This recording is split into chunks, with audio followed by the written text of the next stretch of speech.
Episode की starting में हम देखते हैं वो उन्हें बोलते हैं कि तुम्हें तो सच में अच्छी चीज़ों की कदर करनी आती नहीं है, चलो मेरे पीछे और मैं तुम्हें यहाँ से बाहर निकलने का रास्ता बताता हूँ। वो सब लोग बाहर निकल जाते हैं। वहीं पे उस पेंटिंग में ब्लैक कलर के निशान पड़ने चालू हो जाते हैं। क्राउन प्रिंस बोलते हैं कि ये क्या हो रहा है, तो येरन एलन के अंकल बताते हैं कि किसी ने एंट्रेंस को जला दिया है। फिर हमें फैनलिंग को दिखाया जाता है, वो वहीं पे बैठा होता है। जियो एंड सभी लोग वहाँ पे आ जाते हैं, उनके साथ और भी लोग होते हैं। वो उन्हें बताते हैं कि इसने यहाँ पे एक पॉइजनस फॉग क्रिएट कर दी है, जिसकी वजह से यहाँ पे हमारे काफ़ी सारे लोग भी मर गए हैं। जियो यान अपनी 20 फ्लेम और एसेंस फ्लेम को ऑन करके वहाँ पे जाने का डिसाइड करता है और वो अपनी फ्लेम ऑन करता है और उस पॉइजन के पास जाता है। वो पॉइजन तो डिसअपेयर हो जाता है। तो जियो यान बोलता है क्या तुम इसी दिन के लिए यहाँ पे आए थे। फैनलिंग कहता है कि हाँ तुमने सही किया। अपना हाथ को अपने ब्लेड से काट लेता है और अपना ब्लड उसकी वेपन पे डाल देता है। उसके वेपन में वही मार्क्स क्रिएट होना चालू हो जाते हैं और कहता है कि कंपटीशन के टाइम पे मैंने जो तुम्हें पॉइजन दिया था वो अभी तक ठीक नहीं हुआ है, क्योंकि मैंने अपने ब्लड को लीड इंग्रेडिएंट बनाकर तुम्हारी बॉडी में ट्रांसफ़र कर दिया था, अब जिसकी वजह से तुम सॉल हॉल के लॉयल बन गए हो। जियो यान की तबीयत धीरे धीरे ख़राब होनी स्टार्ट हो जाती है और वो कहता है कि चलो तुम बताओ, तुम मेरे गुलाम बन के रहना चाहोगे या सॉल हॉल के नौकर। तुमने मेरे पापा को मारा था और अब मेरी बारी है उनका रिवेंज लेने की। तो वो उनसे पूछता है कि तुम्हारे पापा कौन थे, तो वो बोलता है कि हमारे एम्पियर के लीडर, और अपनी तलवार निकालकर उस पर अटैक करना स्टार्ट करता है। उतने में जुनैर आती है और उसे बचा लेती है। उसकी और जुनैर की काफ़ी अच्छी लड़ाई होती है। जुनैर जियो एन को बोलती है कि तुम्हें जो वो 3 लोग मैजिकल क्रिस्टल देके गए थे उसे निकालो और उसको खाओ। वो मैजिकल क्रिस्टल निकालता है और अपनी 20 फ्लेम और एसेंस फ्लेम से उसे मेल्ट करता है और ले लेता है। बाद में वो फैनलिंग के साथ लड़ाई करने जाता है और उसे कहता है कि मैं भी तुझे एक बात बताना भूल गया, मैंने जो पॉइजन तुझे दिया था उसमें 20 फ्लेम भी नहीं, कोल्ड फ्लेम भी मिली हुई है, जो गलती से तेरे अंदर ही रह गई है थोड़ी सी, और अब तेरी बारी है गुड बाय करने की। और उस पर अपने वेपन से अटैक करता है। उस अटैक के बाद फैनलिंग धीरे धीरे चलना चालू हो जाता है और ख़त्म हो जाता है। आग काफ़ी ज़्यादा बढ़ चुकी होती है, जिसकी वजह से वहाँ पे जो पेड़ होते हैं वो धीरे धीरे नीचे गिरने लगते हैं। जियो यान उन्हें बचा रहा होता है और कहता है कि तुम लोग जल्दी से यहाँ से निकलो। वो सभी लोग वहाँ से चले जाते हैं। इसके बाद पेंटिंग में लगी आग धीरे धीरे और ज़्यादा बढ़ जाती है। वो जो एंट्रेंस होता है वो नीचे गिरता है और टूट जाता है। पेंटिंग अब और काफ़ी ज़्यादा चल रही होती है और धीरे धीरे ख़त्म होने वाली होती है, मगर उतने में ही जियो यान स्पाइडरमैन बन के उस पेंटिंग में से निकल के आ जाता है। होथियन उसे मेडिसिन देता है, मगर वो अभी भी होश में नहीं आता। वो स्पिरिचुअल वर्ल्ड में होता है और उसे स्पिरिचुअल वर्ल्ड में अपनी मॉम दिखाई देती है। वो उन्हें आवाज़ लगाता है, मगर वो उसकी नहीं सुनती और वहाँ से चले जाती है और वो वहाँ पे अकेला रह जाता है। फिर से वो स्पिरिचुअल वर्ल्ड में दूसरी जगह होता है। वो आवाज़ लगाता है कि मम्मी आप कहाँ हो, मेरे सामने आओ, मैं आपको दोबारा नहीं ढूंढ पाता हूँ। तो ग्रैंड ओल्ड मास्टर उतने में उसे आवाज़ लगाते हैं और कहते हैं कि तुम्हारी मॉम को ढूंढना इतना हार्ड भी नहीं है। वो बोलता है कि आप बताओ मेरी मॉम कहाँ पर है। वो बोलते हैं कि मैं तुम्हें बताऊंगा, मगर क्या पता कि तुम वो कर पाओगे या नहीं। तो वो पूछता है कि बताओ कि आप क्या कहना चाहते हो। तो वो उसे बताते हैं कि तुम्हें अपना गला काट के वो जो हाउस है ना उसकी लाइट पे लटक जाना है और तुम उन्हें देख पाओगे। तो वो बोलता है कि आप मेरा मजाक उड़ाना बंद करो। वो कहते हैं कि मैं तुम्हारा मजाक उड़ा रहा हूँ तो मैं और क्या करूँ, मैं तुम्हें जो कहता हूँ वो तो तुम करते हो नहीं, बस अगर नेक्स्ट टाइम से कभी लालच किया ना तो देख लेना। फैनलिंग ने जो कहा था वो सच है, तुमने उसका ब्लड पिया है तो टेक्निकली देखा जाए तो तुम ब्लड सॉल होल के मेंबर बन चुके हो। तुम्हारी गोल्ड फ्लेम भी इसे पूरी तरह से ठीक नहीं कर सकती है और तुम्हारे पास अगर कोई वेपन ना हो तो इस रूलर को यूज़ करना और इसके ऊपर जो मार्शल आर्ट की टेक्निक लिखी है उसको पढ़ने की बिल्कुल भी मत सोचना, क्योंकि तुम याद रखना तुम जियो क्लैन के मेंबर हो, ना कि सॉल हॉल के।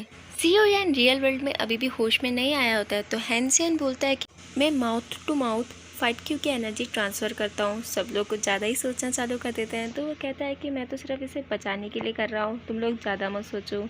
और वो उसे माउथ टू माउथ फाइट क्योंकि एनर्जी ट्रांसफ़र करने जाता है, मगर उससे नहीं हो पाता है। जियो यान थोड़ी सी स्माइल हंस देता है। तो क्राउन प्रिंस बोलते हैं कि तुम्हारा दोस्त पहले से जगा हुआ है। जियो यान बोलता है कि अगर मैं होश में नहीं आता तो क्या तू सच में मुझे किस कर लेता। तो हैंजियन बोलता है कि मेरे इसी आइडिया की वजह से तू इतनी जल्दी होश में आ पाया है। फिर हमें दिखाया जाता है क्राउन प्रिंस रॉयल फादर के पास जाते हैं, मगर उन्हें मरा हुआ घोषित कर दिया जाता है। उनका फ्यूनरल चल रहा होता है। तभी अचानक से तेज़ हवाएं चलनी चालू होती है और सभी लोग बेहोश हो जाते हैं। क्राउन प्रिंस को छोड़ के ना वो बॉक्स खुलता है और उसमें से रॉयल फादर की डेड बॉडी बाहर निकल के आती है। पहले तो गाइस सॉरी, क्योंकि मैंने एपिसोड 14 में बोला था कि रॉयल फादर और मास्टर फामा एक हैं, मगर ये दोनों अलग अलग हैं। तो अब याद रखिएगा, मास्टर फार्मा और रॉयल फादर दोनों अलग अलग हैं। रॉयल फादर बोलते हैं कि मैं यहाँ तुमसे बात करने आया हूँ। तो वो बोलता है कि तुम मुझे उस तरह उल्लू नहीं बना सकते हो, मैं अपने रॉयल फादर को जानता हूँ, तुमने ही उन्हें मारा है। तो वो कहता है कि मैं तो बस यहाँ पे तुमसे बात करने आया हूँ। आज मेरा बेटा मर गया है, वो तुम्हारी जितनी उम्र का ही था, तो इसलिए मैंने डिसाइड किया है कि अभी तक कुछ दिनों के लिए मैं किसी को भी नहीं मारूंगा और ना नुकसान पहुंचाऊंगा। तो वो बोलता है कि मुझे तुम्हारी बात पे बिलीव नहीं है।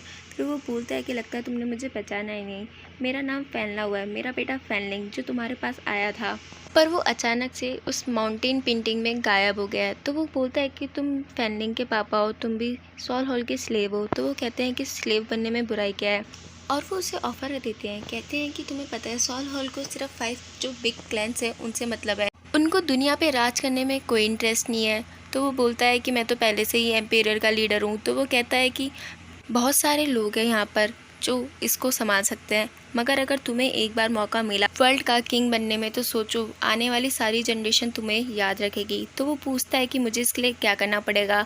तो वो बोलते हैं कि तुम्हें अपनी लॉयल्टी हमें देनी पड़ेगी, मतलब सॉल हॉल जो भी कहेगी तुम्हें वही काम करना पड़ेगा और तुम पूरी दुनिया पे राज कर पाओगे। मगर वो उसके लिए मना कर देता है, कहता है कि तुम जाओ और अपने सॉल हॉल वाले मेंबरों को बोल दो कि मैं इस काम को करने में बिल्कुल भी इंटरेस्टेड नहीं हूँ। उनकी डेड बॉडी वापस से उस बॉक्स में चली जाती है। फिर हमें दिखाया जाता है जियो यान अपनी रिंग निकाल के साइड में रख देता है और अपना हाथ काट के उसका ब्लड अपने वेपन पे डालता है और उस पर लिखी हुई फाइट क्यू की टेक्निक पढ़नी स्टार्ट कर देता है। उसकी आवाज़ें ग्रैंड ओल्ड मास्टर को भी सुनाई दे रही थी और ये सुन के ग्रैंड ओल्ड मास्टर को काफ़ी ज़्यादा गुस्सा आता है, क्योंकि उन्होंने उसे अभी थोड़ी देर पहले मना किया था। टेक्निक पढ़ने के बाद जैसे ही वो रिंग पहनता है वो अचानक से स्पिरिचुअल वर्ल्ड में चले जाता है, जहाँ पे ग्रैंड ओल्ड मास्टर उसकी अच्छे से धुलाई करते हैं। ग्रैंड ओल्ड मास्टर उसे बोलते हैं कि तूने स्पिरिचुअल रिंग को अपने पास से दूर क्यों किया। तो वो बोलता है कि क्योंकि मुझे वो फाइट क्यू की टेक्निक्स पढ़नी थी। तो वो उसे बोलते हैं कि मैंने तुझे मना किया था ना, फिर भी तूने क्यों पढ़ा। तो वो बोलते हैं कि मेरी मर्जी इसलिए मैंने पढ़ा। ग्रैंड ओल्ड मास्टर को उस पर काफ़ी ज़्यादा गुस्सा आता है और उसे उठा करके ना पानी में पटक देते हैं। ग्रैंड ओल्ड मास्टर बोलते हैं कि मुझे पता नहीं था कि मैं एक सॉल हॉल के स्टूडेंट को पढ़ा कर रहा हूँ। तो वो बोलते हैं कि मैं अपने आप बड़ा हुआ, मुझे मेरी मॉम ने पैदा किया था और मेरे डैड ने मुझे बड़ा किया है, और मैं जो कुछ भी हूँ वो अपनी वजह से हूँ, ना कि आपकी वजह से, और मुझे पता है कि मैं क्या कर रहा हूँ। तो ग्रैंड ओल्ड मास्टर से बोलते हैं कि तुम यहाँ से जा सकते हो, मैं तुम्हें मारूंगा नहीं, पर जब बाद में सब कुछ उल्टा पुल्टा हो तो मेरे पास मत आना कि मैंने तुम्हें वार्न नहीं किया। तो वो बोलता है कि मास्टर मुझे पता है आपको वो पसंद नहीं था, इसलिए मैंने वो रिंग को साइड में रखा था, और मैं भी नहीं चाहता हूँ कि मैं सॉल हॉल का नौकर बन के रहूँ। मैंने ये सब कुछ किया है मिस्टर तेंगशन को बचाने के लिए। ग्रैंड ओल्ड मास्टर से बोलते हैं कि तुम्हें क्या लगता है तुम उस टेक्निक को सीखोगे और मिस्टर तेंगशन का पता लगा पाओगे? ऐसा कुछ नहीं होने वाला, तुम धीरे धीरे अपने आप को मार लोगे और लोगों को भी काफ़ी आसानी से मार पाओगे। तो वो बोलता है कि नहीं, मैं ऐसा कुछ भी नहीं करूँगा। तो वो उसे गुस्से में बोलते हैं कि इस रिंग को पटक दो और यहाँ पे कभी वापस मत आना। जब रियल वर्ल्ड में उसे होश आता है तो वो अपने आप को जुनैर की गोद में पाता है और उसे कहता है कि अब एल्डर तेंगशन को बचाने के लिए मुझे मार्शल टेक्निक सीखनी पड़ेगी सॉल हॉल की, और उस वेपन पे वापस से हाथ रख के सीखना स्टार्ट कर देता है। मगर अब जब वो अपनी आँख खोलता है तो वो अपने आप को दूसरी जगह पाता है, जहाँ पे सामने उसे मिस्टर तेंगशन मिलते हैं। वो उन्हें छूने जाता है मगर छू नहीं पाता है, क्योंकि वहाँ पर सिर्फ उसकी सौला ही होती है। उतने में सामने से मास्टर फामा आते हैं। मिस्टर तेंगशन उन्हें बोलते हैं कि मेरे भूख से मारे तुमने ये हालत कर दी है कि अब अगर मैं थोड़े दिन तुम्हारे पास और रहा और यहाँ से बाहर गया तो कोई भी मुझे पहचान नहीं पाएगा। तो मास्टर फामा बोलते हैं तो तुम यहाँ से बाहर जाना चाहते हो, मगर तुम बाहर जाके सबको कहोगे का तुम इतने टाइम से कहाँ थे? तो वो बोलते हैं कि मैं कह दूँगा कि मैं खो गया था, या कह दूँगा कि मुझे कुछ बुरे लोगों ने पकड़ लिया था। तो वो पूछते हैं कि किसका नाम लोगे, किन बुरे लोगों ने तुम्हें पकड़ा था? तो वो कहते हैं कि मैं कह दूंगा कि मास्टर फामा ने मुझे पकड़ा था। ये सुन के वो ज़ोर ज़ोर से हंसना चालू कर देते हैं और उन्हें मारते हैं। मास्टर फामा बोलते हैं कि सॉल हॉल से कल यहाँ पे लोग आने वाले हैं, वो तुम्हें यहाँ से ले जाएंगे अपने साथ में। ये सारी बातें जियो यान भी वहाँ पे खड़ा हुआ सुन रहा होता है। फिर वो अपने दोस्तों के पास जाता है और उन्हें सारी बातें बताता है। मास्टर फामा को पकड़ने का प्लान बनाने लग जाते हैं वो लोग।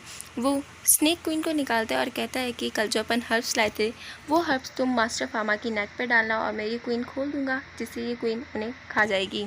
अगले दिन वो सभी लोग मास्टर फामा से मिलने जाते हैं। मास्टर फामा पूछते हैं कि तुम यहाँ पे क्यों आए हो? तो वो बताते हैं कि जब हम माउंटेन पे गए थे तो हमें एक चीज़ मिली, तो बस हम आपको वही दिखाने आए हैं। उतने में एक लड़का आता है और वो कहता है कि आपको बाहर कोई बुला रहा है आपसे मिलने, क्योंकि कोई आया है, और वो वहाँ से चले जाते हैं। जब वो वहाँ पे पहुँचते हैं तो यारन एलन के अंकल बोलते हैं कि फैन लव आपसे मिलने आया है।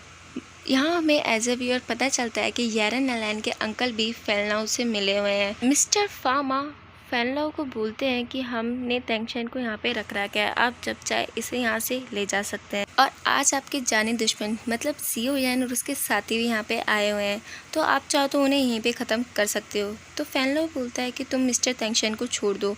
तो वो बोलते हैं क्यों, क्या हुआ, कुछ उल्टा फुल्टा हो गया क्या? तो वो बोलता है कि तुम्हें बता दूं, जियो यान भी पहले ही हमारा स्टूडेंट बन चुका है, तो अब हमें मिस्टर तेंगशन की कोई ज़रूरत नहीं है। अब हमें जब भी कोई भी इन्फॉर्मेशन चाहिए होगी तो हम जियो यान को यूज़ करेंगे। इसके बाद मास्टर वामा उन सभी लोगों के पास आते हैं और उन्हें कहते हैं कि तुम्हारे मिस्टर तेंगशन मिल चुके हैं। मैंने अपने कुछ स्टूडेंट्स को भेजा था ब्लड सेट के साइड में उनका पता लगाने, मगर उन्हें वहाँ पे मिस्टर तेंगशन बेहोश पड़े मिले और तुम उन्हें यहाँ से ले जा सकते हो। इन लोगों को तो अभी भी समझ में नहीं आ रहा था आखिरकार ये सब कुछ हुआ कैसे। बाद में मास्टर फार्मा बोलते हैं कि तुम इनकी चेस्ट पे निशान देखो। जब वो इनके चेस्ट पे निशान देखते हैं तो उस पर ब्लड सेट का हाथ बना होता है और वो कहते हैं कि इसका मतलब है कि ब्लड सेट के पास थे ये लोग, और अगर तुम्हारे पास अभी भी कुछ क्वेश्चन हो पूछने के तो जब ये होश में आ जाए तो तुम इन्हीं से पूछ लेना। बाद में जियो यान उनको सही कर रहा होता है। जब वो होश में आते हैं तो वो उनसे पूछता है कि आपके साथ क्या क्या हुआ था। तो वो बोलते हैं कि मुझे कुछ भी याद नहीं है, मैं बस सोना चाहता हूँ, और वहीं पे सो जाते हैं। इसके बाद वो स्पिरिचुअल वर्ल्ड में जाता है और ग्रैंड ओल्ड मास्टर को आवाज़ लगाता है, मगर ग्रैंड ओल्ड मास्टर उसे कहीं नहीं दिखाई देते। तो वह कहता है कि इतनी सी बात पे इतना ज़्यादा नाराज़ कौन होता है। बाद में जब जियो यान अपने कमरे की तरफ जा रहा होता है तो वही तीनों उसका पीछा कर रहे होते हैं। वो तीनों उसके अचानक से सामने आ जाते हैं, तो वो उन्हें थैंक यू बोलता है उस मैजिकल क्रिस्टल के लिए। कहता है कि जब आप मुझे लास्ट टाइम देखे गए थे तो मुझे उसका यूज़ नहीं पता था, मगर जब मुझे अंदर पॉइजन आया तो मैंने उसे ले लिया और वो उसने मेरी लाइफ बचा ली, इसलिए थैंक यू। तो मिस्टर मोबासी बोलते हैं कि हम तुम्हें वो इसलिए दे के गए थे क्योंकि जब तुम स्नेक क्वीन से मिले थे तो उनका पॉइजन तुम्हारे अंदर आ गया था। तो वो बताते हैं कि मैं जनरल हूँ स्नेक एम्पायर का। वो उन्हें उनकी क्वीन वापस लौटाता है। मिस्टर मोबासी उसके ऊपर हाथ फेरते हैं और उसमें से क्वीन बाहर निकल आती है। वो बाहर निकलते ही सबसे पहले जियो यान का गला पकड़ती है और कहती है कि तुमने जो चीज़ चुराई है वो मुझे वापस दो। जियो यान अपनी फ्लेम ऑन करता है और उन्हें देता है और कहता है कि आप सच में इसे लेना चाहती हो, क्योंकि जब पिछली बार आपने इसे बिना रिफाइन करे हुए ले ली थी तो आप मरती मरती बची थी। अब आपके ऊपर डिपेंड करता है कि आप इसे लेते हो या नहीं। और इसी के साथ हमारा ये एपिसोड ख़त्म हो जाता है।